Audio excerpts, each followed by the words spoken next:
Okay. All right. Well, we have to do it. We got to do a weekly show. And so we got to talk about what's going on. This is a new edition of Celtics Beat. Thank you for being with us. Adam Kaufman, Evan Valenti, and of course, good friend of this program who we like to bug every couple months, Mark Murphy from the Boston Herald, who is, of course, even closer to this squad than we are. He's there. He's in person. He's talking to players, talking to new head coach Ime Udoka, watching all these games in person.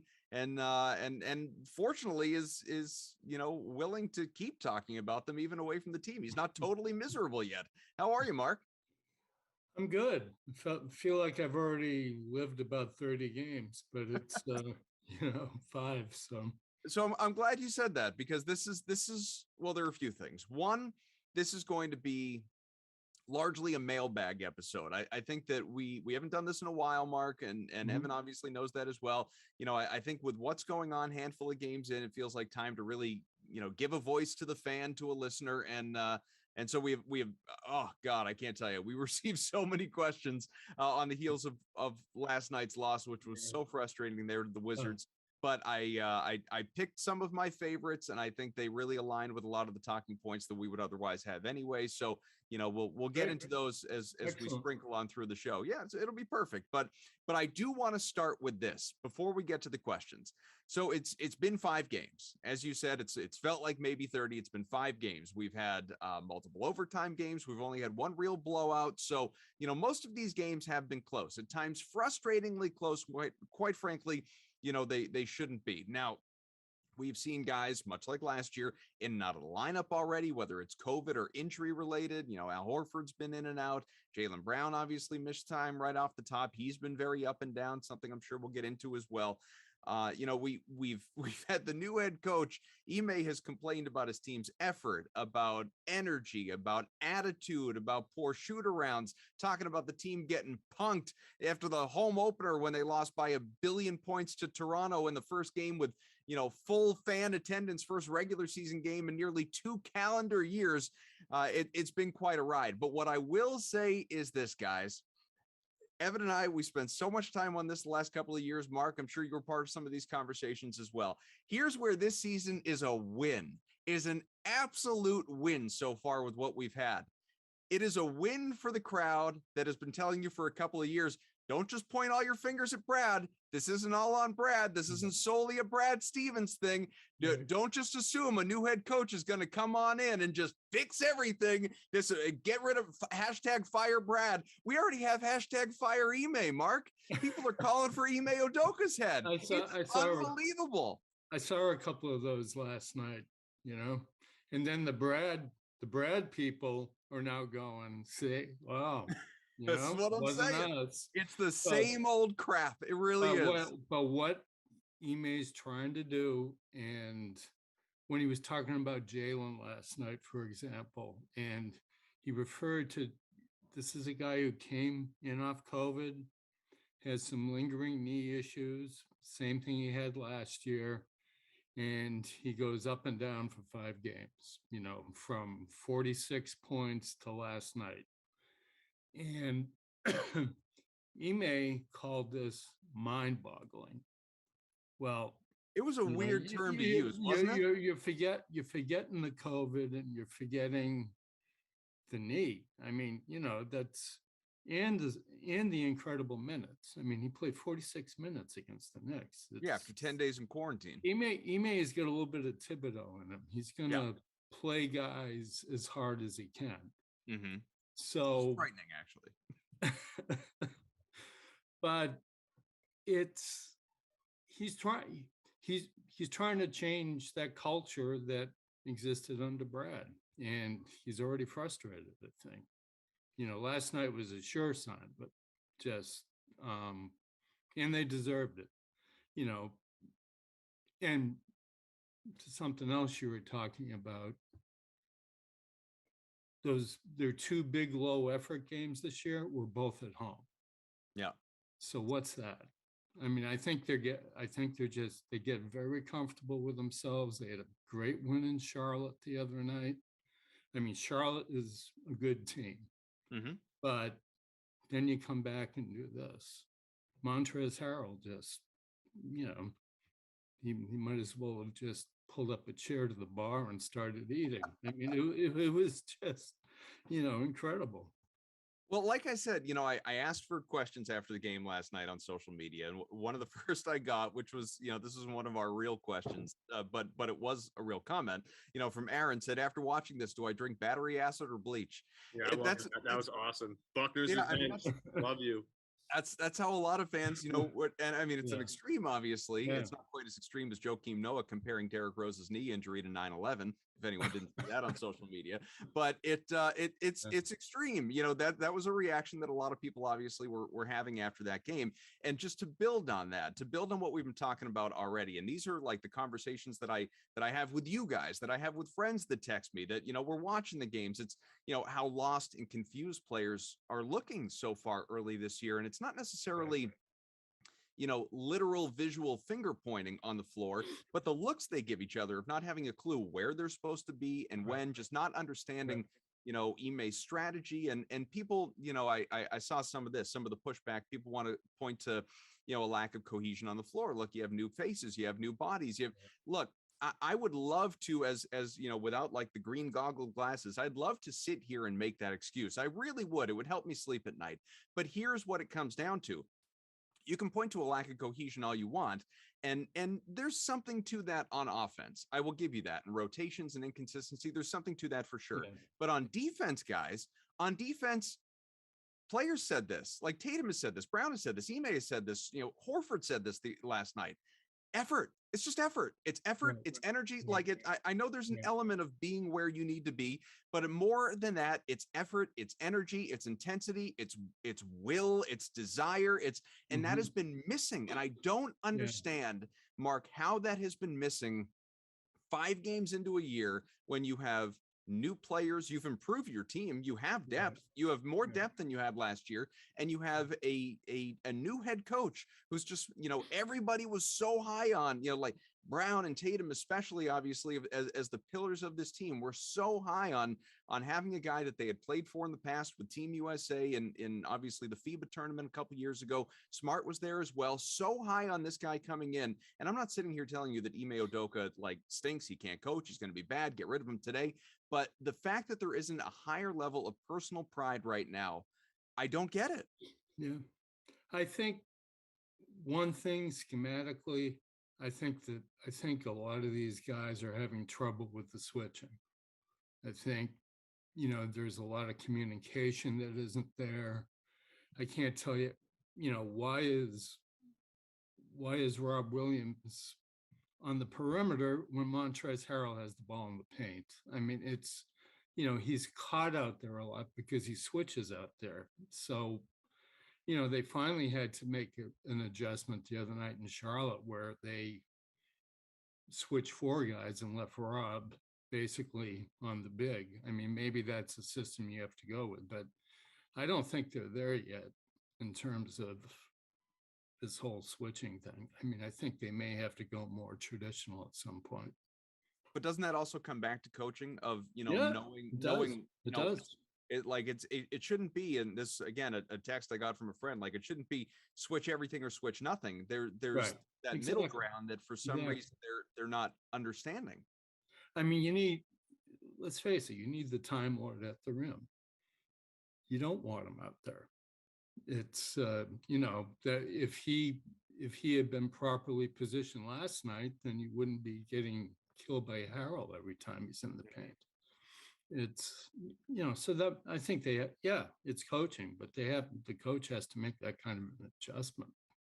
And he also said, just to get the guys used to switching, he was probably overemphasizing it, but and I think that's hurt him.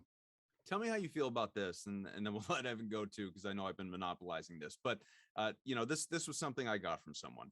I think Brad did a really smart thing when he took over, of course, 9 years ago at this point, where he said, listen, this is going to take me some time, to learn how to do this, to figure everything out. Whereas Ime came in and acted like, and I'm including this largely because I laughed out loud at this.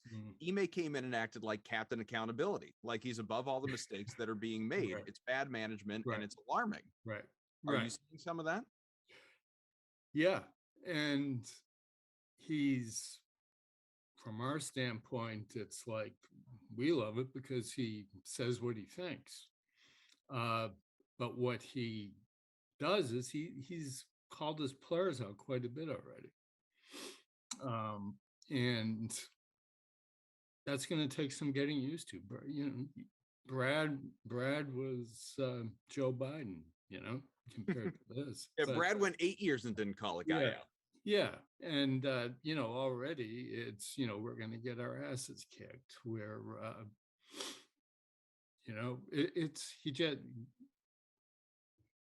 it's going to take a little bit. I'm wondering how the vets are going to respond to it. The mind-boggling comment, I'm curious about what Jalen thinks of that. Yeah, I mean, we got to give everybody time here in one respect, because this is all kind of brand new for everybody. I was as thrilled as anybody about the Ime hire. I think he's great, and I do believe that him calling guys out, like, this is kind of necessary. This team shouldn't be playing the way it is. So I'm not here to say that what Ime isn't saying is wrong. It's just such a stark difference from what we're used to that it's like alarming. You're like, whoa, what's going on here? Again, I'm just, Ime's rotation's a little weird to start. He's got to get used to being a head coach, and there's right. Certain things that you have to get used to. Like, where's Aaron Nesmith in the past couple of games? Pritchard doesn't play last night, and that game against the Wizards, that's weird, because Pritchard's been, he's one of the steady guys off the bench in last year, and according so far this year, he's been pretty steady. So I like watching him. I know Dennis had a hot hand last night, but it'd be nice to get Peyton in there, get him some run, because he can space the floor really well. He has good tempo to himself, like he mucks things up, so to speak. So, I like some things I see. Like, I don't like some of the things that I see, but the defensive stuff is the most jarring stuff, and just guys that don't communicate that well yet. It looks like they're trying to learn a new system they're not used to yet. And the stuff, I was having a conversation with somebody the other day about this. It's like Boston leads the league in blocks, but that isn't necessarily a great thing to lead the league in, right?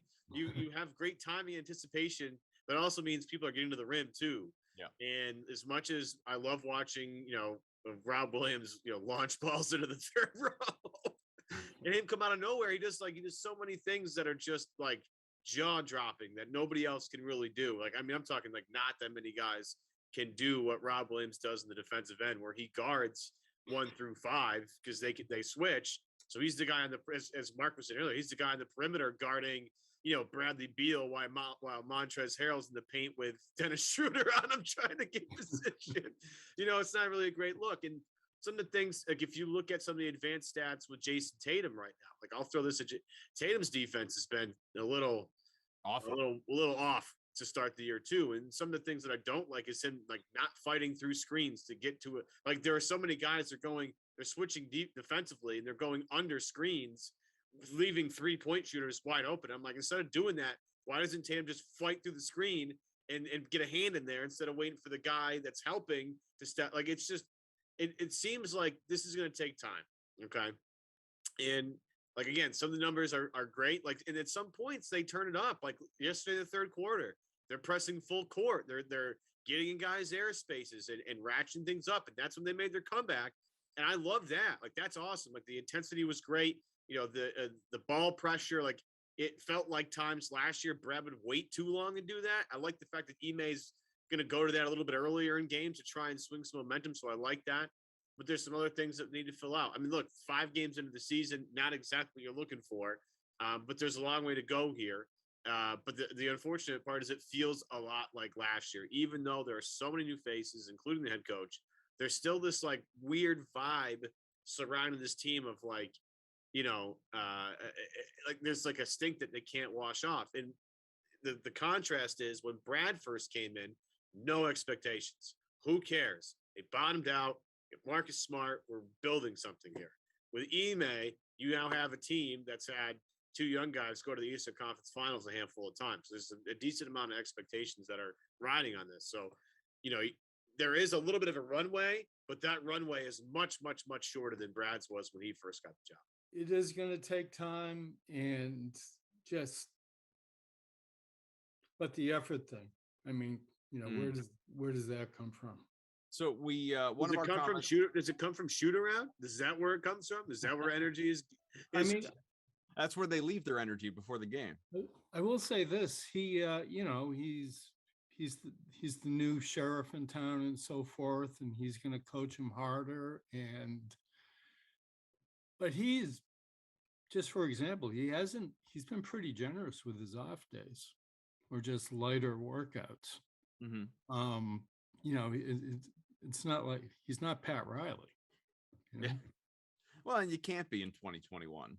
You can't even get away with it. Obviously, players expect you got to cater to today's superstar in large part. Brian asks, this is, I think it's a good kind of overarching point. We've talked a lot about this, so I don't know how much you want to expand upon it, Mark, but I do think there's something here. Why for the fourth season in a row is this core group so soft? Players with no effort, no heart. Why do our star players, of course, namely Jaylen Brown, Jayson Tatum, not make this team better? Why does this team have no identity? Obviously, like you said, takes a little time with a new head coach, but to the theme of it all, the fact that this isn't strictly an Ime thing any more than it was strictly a Brad thing, and we have some common denominators here on the floor. What do you make of it? I think at this point, it goes on to your two leaders, right? It's one thing I found interesting this week is Ime's clearly backed off this whole concept of team captains. Yeah. Yeah, that was a weird excuse. Like, I haven't had time because of injuries. Yeah, no, it's what I think he's found is he's finding some guys certain leadership characteristics to be questionable. I think the Smart missing the flight was a real problem for that. And I wonder if you don't make Marcus one of your captains, do you create a problem there? Because now he clearly believes he's the guy. He's very proud of being the longest tenured Celtic. You talk about Tatum's defense. I mean, I thought he's not as good defensively as he was 3 years ago. He had 1 year when he was really starting to show that side of his game, and actually Jay Larranaga challenged him. He showed him that, Kobe was an all defensive player, blah, blah, blah, and Tatum's response was, yeah, those are the guys I want to be like. But he has, it's entirely rooted in the offensive end with him right now. And, this is another bad trend from the old team. When their shots don't fall, they check out. And I think that's where he is right now. He's still arguing with refs. He got a T last night. He's up there in Rasheed Wallace territory already. And it's, there's not that commitment to getting back in the defensive end. And I've always felt that Jaylen's not as good defensively as he should be. We can go quickly with this one. Michael just says, are this year's C's, Mark, more or less frustrating than last year's Celtics? My answer actually to this is relatively easy, but I want to know what you think. I say less. Last year's Celtics just reached such a point of frustration. I mean, after a while, people just didn't know what to ask anymore. No, I'm serious though. Like, we ran out of things to talk about because it was the same thing all the time. Right. And again, it feels very similar this year, but we don't have the volume yet. So I don't think I'm with Mark on the less, to be honest with you. So I'm going, I mean, if we're looking at the total package, if we're looking at volume, you have no choice but to look at last year. But if you're looking at just simply the signs and ignoring the sample size, I'm going to go with this year. I'm going with this year for this reason, though. Last year was just such a mess between man games lost for COVID and injury that, like, you just knew like the ceiling had been stripped away, that the potential, they were never going to get to a certain point because they just, the whole, your greatest ability is availability. They couldn't stay on the floor. They could not stay on the floor from the regular season on to the postseason. And so at a certain point, you just kind of hate watch the team. You just kind of said, what the hell? Like, they're not going anywhere, but I'll just tune in. Like, this team is more frustrating because they have, generally speaking, all the pieces available to them on a given night. So that's where my frustration lies. That's why I think if this trend continues, this whole up and down trend continues, which it certainly looks like it will for a while anyway, I think we're going to be talking about this team as being the more frustrating one. Agreed. I'll add, because this team's more talented than last year's team. It's very evident that they're way more talented. Like it's like night and day. This team has way more talent up and down the board. The bench looks like a bench of actual NBA players and not just guys that are 10th, 11th, 12th minute. Like the development of Grant Williams being a guy that was unworldly frustrating last year to a really solid player this season so far. Dennis Schroeder is the backup point guard. He's been tremendous. And I know some people don't love him, but he can at least carry an offense for a while, as we saw last night against Washington. The second quarter, he had 15 points in the second quarter. He was unbelievable and kept Boston afloat in that game. I mean, it's more frustrating like 5 games in if you had the 5-game sample size. And it has the ability to be way more frustrating last year because the talent's just way better. And it's so obvious that it's better. But obviously with the volume, we're not quite there. Well, you know who might have actually found a role. Jabari Parker doesn't look bad in that second quarter role off the bench. He's had a couple of good games now. But I think that they have to work it up better than they have, obviously. You'd think, right? And it's maybe they don't know what they've got completely until December, but I think you're going to see a good team by December. You mentioned Schroeder, Evan, so let's go to Christine's question, and it's multifaceted here, but it ends with Schroeder. When will this organization admit that these 3 core pieces, I'm assuming that means, Tatum and Brown and Smart, will not work together? We missed the boat on trading Smart. He's not a starting point guard. At this point, Schroeder should start, bring Smart off the bench. I got a lot of comments about start Schroeder, bring Smart off the bench. There were a lot of people even that weren't tweeting at me that were tweeting that last night.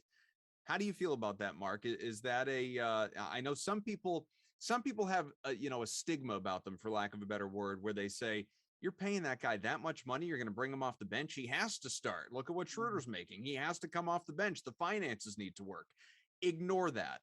Coaches don't care about that. Coaches care about what works best and leads you to wins at the end of the day. What is the best winning formula? Is it starting Schroeder and putting Smart off the bench, or is doing what they're doing? I think Schroeder had the best season of his career as a 6th man, and I think that's where he should be. Smart, and when you play them together, that's maybe your best defensive team. But it's no. I would bring him off the bench. Mentally, he seems to be very accepting of that role. Mm-hmm. Mentally, I'm not sure Smart would be so accepting of being moved onto the bench. Well, never mind that. Who's the scorer off the bench? Like Marcus Smart is not a guy that's going to carry your offense. It's not. Dennis Schroeder already has shown that he can do that. And the point being, well, if you get off to a better offensive start to start the game, then the scoring off the bench won't matter as much. It's a long game. Very long game. And to have pockets, how do you stagger Jalen and Jayson so there's no stagnant spacing on the floor, or the offense get stale? I mean, having Dennis Schroeder helps you solve that problem. So Schroeder's just fine where he is. As Mark said, the lineup data with Schroeder, with Smart, and some other guys on the floor is very encouraging defensively. There's some of their best defensive lineups have him on the floor. So again, Schroeder's been tremendous so far.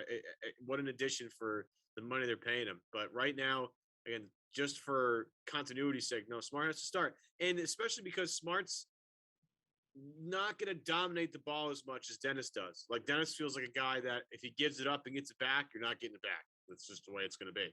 And when you have him playing with a second unit that doesn't have a lot of shot creation on it, it works a lot better that way. Dennis is wired that way. So it just makes more sense not to start him. And we got a question from, go ahead, Mark. To your earlier point about Pritchard, I think Pritchard and Schroeder are actually a not bad combination. He does offer another option. We got a question from Diego, which I meant to read with the last question because they go in line with one another. So I'll turn it a little bit. But what Diego wrote was, 1, what is going on? 2, should Schroeder be starting over Smart? 3, what the funk is going on? He didn't write funk. 4, is it too early for any of these questions? So I want to focus on number 4 because I remember back when I was doing minor league hockey, and there was a head coach, I believe it was Scott Gordon at the time, Providence Bruins, went on to be an NHL head coach, and he would have these speeches with the locker room, and he had, on a whiteboard in the locker room, the season was broken down in 5-game segments. Everything throughout the year was viewed in 5-game segments. Whether you were successful, whether you were unsuccessful, it was on to the next 5 after that. So what do we have? Quick math, was 16-ish 5-game segments over the course of an NBA season. I think that math checks out mostly. So, I mean, this is one 5-game sample that we have so far, where the Celtics have been blown out once. They've gone to overtime twice. They've won a couple games. They've played all close games with the exception of that one blowout. Is it too early to be dissecting every little thing? I know it's partially our role here with a podcast, but is it too early to be dissecting every little thing after 5 games? Yeah. Based on the old model, you'd still be in the preseason. So, and Udoka has talked about that there's a lot. And these guys clearly need to get to know each other better. Mm-hmm. I mean, I think that's part of the problem, and schemes and systems and all that stuff. So yeah, probably true. We've spent some time on this one as well, but just to attribute to Joey here, Mark says, why does the defense suck if Smart, Brown, and Williams are supposedly so great defensively? And you could tack on a few other, I mean, you could add Horford, you could add Richardson, Mm-hmm. you could add, obviously what Tatum should be versus what he's been. We spent a lot of time in the offseason, the preseason, as the roster was constructed going into the year. I'm sure I have a tweet people could dig up if they wanted to, saying that, this is a top 5 defense in the NBA personnel wise. Yeah, sure. Why has it been like 30th? It's learning the schemes. I mean, they're not communicating. It's it just takes time. I mean, I guess the best example was how they won the Charlotte game. I mean, defense turned that around. Smart had his best game in the 5 that night. But that's constant pressure on the ball, as you talked about. That's where they are. And Rob had 16 rebounds. He was 10. I want to say he was 10 for 13, or was that Harrell last night? Well, anyway. But they have shown what it can be. They just have to get consistent at it. Yeah, the one Max Letterman over at NBC, by the way, Evan tweeted, Celtics have allowed 595 points this season. It is the most they've allowed through 5 games since the 70-71 season. Of course, I'll add to that. They've played 3 overtime games, not 3 overtime games, but 3 overtime periods as well. Right. So, that's going to lift those totals a little bit too. Well, my question revolves around how many of those are offensive putbacks. Because that is the Toronto game and the last night. It's been a focal point throughout the entire 5 games so far. They are giving up way too many offensive rebounds, and a lot of times offensive rebounds lead to good shot attempts, whether it's at the rim or kicking out to a wide open 3-point shooter. And like sometimes. What really stinks is like the offensive rebound, kick out to an open shooter, he misses it. It's like, oh, he got away with one. And then they get their offensive rebound again. They find that same guy and he buries it this time because it's like, oh, well, yeah, no crap. He's going to make 2 in a row. I mean, he's not going to miss 2 in a row from there. And that's what this team, the offensive rebounding portion, I think might be the most frustrating part of this entire season so far, because that is how, and that's a lot of effort too, like boxing guys out, trying to find position. And it hurts when, again, Rob Williams is on the perimeter and you're trying to get guys like to get in there and crash the boards. But like, you have so many guys that are so worried about getting the outlet pass and trying to push tempo because that's what they want to do as well. They're trying to run more, but in order to run more, you have to get the rebound first. So it's like, some of the things that they talk about, from a schematic standpoint, they want to do, they can't quite do it to their full potential yet because of all these other breakdowns that, again, it all comes back to effort. So, that's maybe like 2 of my biggest issues are the transition defense, which doesn't seem to exist at all. And then the offensive rebounding rate for the other teams has been outrageous. So those are my 2 biggest issues, but with so far. And I think, continuity is going to help that on one end. But again, both of those things scream effort to me. You guys both talked about Peyton Pritchard quite a bit, and obviously seeing him get the DNP-CD for the first time in his career was strange last night, in a word. But Mark, not you, Mark, but Mark on Twitter asks, is it time to give Aaron Nesmith more minutes? Seems like they need an injection of shooting. We know they're going to take a million threes. It would make sense to actually play someone who can knock them down. Same thing applies to Peyton Pritchard, by the way. And, with what we saw from those guys in summer league, in preseason, Nesmith in particular of late, does it surprise you that is Ime going, and this relates directly to those two guys. We knew Ime was going to go with a tight rotation off the top, but is he going with too tight a rotation for a guy that should still be trying to feel some of this out? Yeah. It would help if Nesmith got his first basket of the year. I think he's 0 for 10 right now, but how's he rhythm, no flow. No flow. No, he hasn't had that kind of run. And with Ime could definitely create more space for those two. I mean, he likes Pritchard. He gave Pritchard a lot of minutes early. So, I'm not sure, all of a sudden Jabari Parker is the apple of his eye. So I don't know. We'll see. Hang on, just a quick follow up on that. Mm-hmm. It's not like the other guys aren't hitting. So the problem is, like, Jabari's shooting the ball really well from 3-point range. Grant's shooting the ball really well from 3-point range. Richardson has been a nice surprise from 3-point range so far. Schroeder's hitting 40%. So the guys that you would put in the lineup instead, like you would put Nesmith in the lineup over, those guys are hitting shots. It's the Jalen is shooting 37.5% from three so far on 8 attempts a game. Tatum 30% on 10 attempts a game. Smart 24% on 7 attempts a game. And those are the guys that aren't going anywhere. Those are your core pieces, and those guys aren't shooting the ball well from 3-point range. So it's not like Nesmith's going to take Tatum's minutes or Brown's minutes, so to speak. No. He's fighting with Richardson and Jabari Parker and Grant, and those guys are shooting the ball well. So when as much as I want to see Nesmith, the other guys offer a little bit more. And again, they're vets. It's like Grant Williams has been there for a couple of years. Josh Richardson has a relationship with Ime from their time in Philadelphia, and he's shooting the ball really well right now. So, like, I as much as I want to see Aaron Nesmith, because I love him to death, and I love his just like recklessness where he just throws his body all over the place. They're not really, the guys that need to shoot the lights out aren't, and the guys that are the secondary, tertiary pieces, those guys are shooting the hell out of the basketball right now from 3-point range. So that's not really the problem. Again, a lot of your problem comes back to poor shooting efforts from your main guys. And so that's what I'm curious about is like what happens in this team when Tatum and Brown start really clicking, and Smart, goodness. I mean, I know he was sick the other night, but we explained what 1 of 9 from 3-point range against Charlotte, where it was like, oh God. Yeah, but hashtag winning plays, man. Have that steal when he needed it. I know. And that's the beauty of Marcus Smart. That's the chaos of Marcus Smart. It's just like, again, if you're going to play Nesmith, whose minutes is he taking?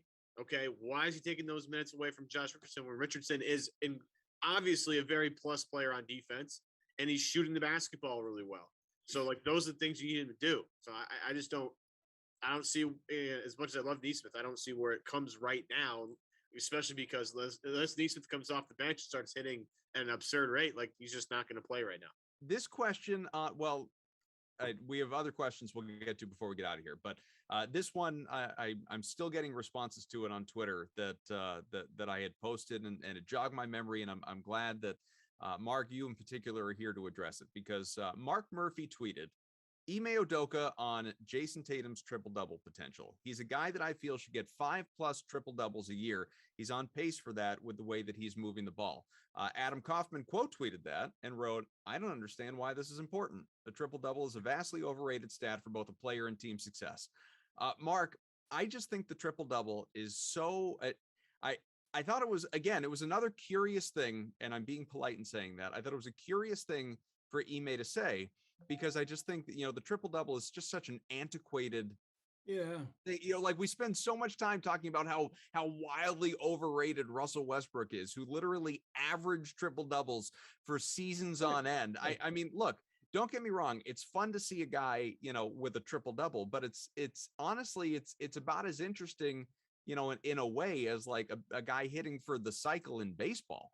It like for people that I got a lot of responses to this, Mark, saying that, well, what Ime is saying is he wants Tatum to be more of a facilitator and playmaker and rack up more assists. Fine. So say that. Don't say a triple double, because rebounds have nothing to do with that. That doesn't matter at all. Or blocks. If you were to get 10 blocks in the game, it's got nothing to do with that. Say you want him to average 8 assists a game. That would be the point that he's driving at. If Tatum has 5 triple doubles this year, who gives a crap? Right. And actually, when he said what he said, that was in response to a question about I believe he had 8 assists against Charlotte. It was the 41.8 assist game. Mm-hmm. And it's just another way to measure somebody's dominance. It's, I think, it goes back to the Bird Magic era when that started becoming an important stat. Nobody ever talked about Oscar Robertson. Right. Who literally averaged a triple double for a season. Yeah. So it's just another way to measure it. I mean, 41 points and 8 assists, that is a pretty good reflection of a guy who's his offensive dominance. Sure. Yeah. So say that you want Tatum to have 5 double doubles with assists, because we know he'll get some double doubles with rebounds, but it's the triple double thing is weird to me, because it's not like Tatum averages 9 rebounds a game, and so he's constantly getting those double games. And now if only he could add in the assists and get the triple doubles. With Westbrook, what was the streak he had? I forget. It was outlandish. I don't even remember. It get overhyped at the time, but it's just another way to hype a player. Rather have him go LeBron 27, 7, and 7. I don't need a triple double. Right. Just want to see the activity. The activity on both ends is what I'm looking for. This numbers, I could care less about the numbers, as we've had with Russell Westbrook over the years. Like, numbers don't tell you the full story. Like, Russ is a freakazoid. But like, how does that impact winning? Does that allow your team to win? Is chasing stats going to give you more wins, or does it just look nice in the box score the next day? I just care about activity. Like 41, what was it, 7 and 8, or 41, 6 and 8, whatever the hell the stat was. Whatever it was. That was an amazing game, and like, he didn't have triple double, but that was that was like the best game, all around game in Tatum's life. It was remarkable.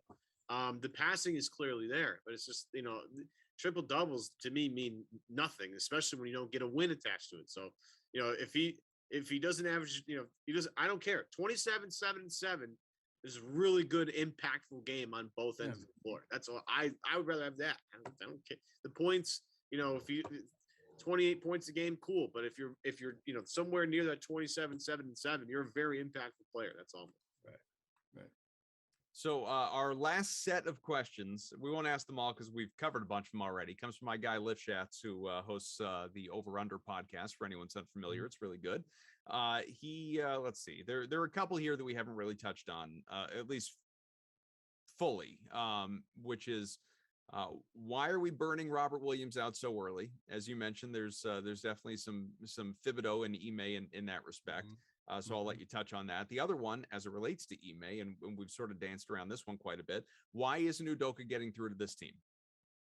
So, you can sprinkle the minutes, all of it in together as you tackle that one, Mark.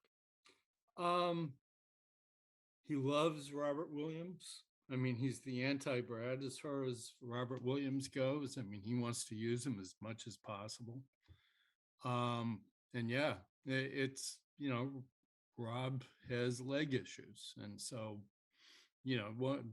be interesting to see if he gets him up to the 32, 34 minute range per night. Guaranteed that he's going to need some downtime. I think, it's, there's a good chance Robert Williams is going to have some wear this year. And what about with respect to Udoka not getting through to the team and some of the way that he is I think address the team through the media and all of that? I think they're hearing him, and I think he's probably pissing some people off, and or it's the thing my wife says about me. I've developed a hearing problem. So it's I get a lot of that too. Yeah. yeah. No, My wife. honey. My wife made me go to a hearing specialist one time. He said, "Your hearing's fine." So Selective hearing, maybe that's what it's all about. Yeah, very selective. yeah. But the point is, there's probably some selective hearing going on.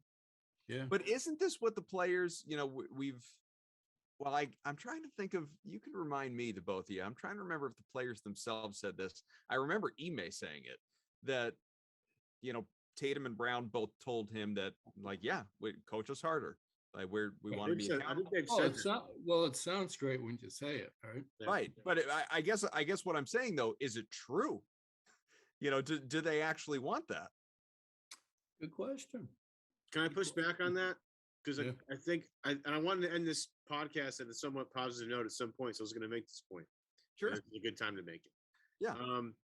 Can we at least appreciate the fact that one of the things that Ime wanted to fix when he got to the Celtics was their assist problem from last year? And so far, through 5 games, I know it's only 5 games, Boston averaging right now, they're in the top 10 in assists. They're right at 7 or now at 25 a game. And if you go to a couple of different other stats in terms of like advanced stats, in terms of potential assists, passes that could lead to assists, Boston's 4th in the NBA at 52%, behind Golden State, Minnesota, which is, look, man, I'm pumped for Cat just because they're winning a couple of games. I'm thrilled. Golden State, Minnesota, and San Antonio. So if you're behind the Spurs and the Warriors, and that's it pretty much, you're probably doing something right. So one of the things that Ime wanted to fix was this team's ball movement. And the eye test tells you that they're sharing the ball more, maybe almost too much at certain points. And the numbers back that up. This team does do a better job passing the basketball. And it comes from a lot of different places. I mean, Tatum and Brown have at least upped their game in that particular regard. I mean, they're definitely looking for guys, Jalen and Jayson both making passes that you didn't see in the first couple of years. They're making routinely now. Schroeder, as much as I, give him some, a lack of credit, I should say, for the ball being too sticky to him, because sometimes the game needs that. He does do a decent job of spreading the ball around. Smart does that too. And Rob and Al are terrific passers as big. So that particular part of what Ime wanted to fix has at least shown itself through the first 5 games. Just to throw out some of the other advanced stats, because I just pulled them up for people wondering where things stand going into this next Wizards contest. Assist percentage, 8th for you advanced stats people. Assist to turnover ratio, very middle of the pack, 16th. They turn the ball over a ton. Yeah, assist ratio is 13th. And then where people always like to key in on some other areas, a rebound percentage is probably about as bad as you think it is. 26th is their rebound percentage. Offensive rating, any guesses? Probably, middle of the pack. 17th. Yeah. So right there in the middle of the NBA. And how about defensive rating? Almost last. It would feel that way, wouldn't it? 22nd. Lower third. Not great. Not great. Not quite at the bottom, but not great. No, not great. So in the spirit then of 5 game samples, guys, let's take it out with this. Let me pull up the Celtics next 5 games. Again, we know they've got the Wizards here coming up with the back half of this home and home, as people obsess over Tatum and Bradley Beal talking post game. Now they get to do it in DC. So Saturday, a couple days from now, as we chat, 5 p.m. game. So 4 of the next 5 are on the road. At Washington, home on Monday against Chicago, Wednesday and Thursday, both on the road, Orlando, Miami, a little Florida swing, and then Saturday at Dallas. So we'll talk again here on this show before the end of this 5 game trip. But Mark, what are your 5 game sample, I should say. But Mark, what are your expectations for this 5 gamer right here? How are they going to do based on what you just heard? I could see it going up and down the way it has. Chicago's a good team. Yeah. Chicago has impressed some people early. The trouble you had last night against Toronto is going to rear itself again against Miami. That's a tough team. Kyle Lowry making a big difference already. I don't know if you've seen their on-off splits, but Kyle Lowry was an excellent addition for Miami. Yeah. I'm amazed that team could afford to give up Precious Achua, but they did. I mean, he's a guy who's isn't one of those games Toronto? No. It is no, Toronto's right after that. They're the sixth game. So they begin the third 5-game sample size. Yeah. And then December's the killer, that West Coast trip, followed by you got Utah, Portland, the Lakers, Clippers, and Phoenix. Followed by the toughest homestand of the season. Milwaukee, Golden State. I forget the other two. You got Milwaukee, Golden State, New York, Philly, Cleveland. And New York's a good team now. Cleveland, baby. A laugher. Look out. Cleveland's playing hard. Merry Christmas. Get ready for the Bucks. So I'm going to say, and I don't know, it's going to sound like a cop-out, but honestly, I mean it just looking at this schedule. I think it's either 2-3 or 3-2. I don't think it's going to be any better or worse than that. I think that's what they're going to be in these next 5. Yeah, I feel like that rebounding problem could be a problem with what's his name, Vucevic, who usually gives Boston trouble. Yeah, I mean, honestly, like Washington and Orlando are the games that I think they're going to win, and then Chicago, Miami, Dallas, I could see going the other way. How about Jason Kidd though, playing 15 guys? Well, the leadership council told him to do it. It must have been the 3, gods and Loki or whoever they were. Unbelievable. I don't know who it was from the TVA that told Jason Kidd he had to make sure he played all 15 guys. That's the reality that we're living in, though, folks. What a way to send us out. Poor Luka. Oh, should move to the second floor. All right, we got to go. Thanks to Mark Murphy, of course, Evan Valenti. I'm Adam Kaufman. And rate, review, subscribe, all that good stuff we always tell you as it relates to the podcast Far Too Late when you probably already tuned out. We'll talk to you again next week. Thank you for being with us. Go Celts. See you later. Take care.